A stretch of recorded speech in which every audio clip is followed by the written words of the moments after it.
छिमेक लघु वित्त कम्पनी लिमिटेडले संस्थापक तर्फको 4414 किता सेयर बिक्री खुल्ला गरेको छ भने यस कम्पनीले बिक्री खुल्ला गरेको सेयरमा जोसुकै व्यक्ति अथवा लगानीकर्ताहरूले पनि आवेदन दिन मिल्ने व्यवस्था रहेको छ।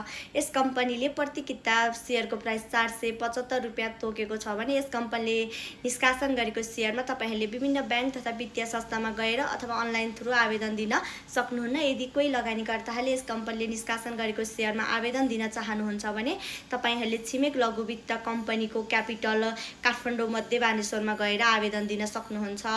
जो लगानीकर्ताहरूले यस कम्पनीले निष्कासन गरेको सेयरमा आवेदन दिन चाहनुहुन्छ भने तपाईहरूले चाहिँ छिमेक लघु वित्तको प्रधान कार्यालयमा गएर आवेदन दिन सक्नुहुन्छ। यस कम्पनीले निष्कासन गरेको सेयरमा जोसुकै लगानीकर्ताहरूले पनि आवेदन दिन मिल्ने व्यवस्था रहेको छ र यस कम्पनीले संस्थापक तर्फको सेयर बिक्री खुल्ला गर्न लागेको हो।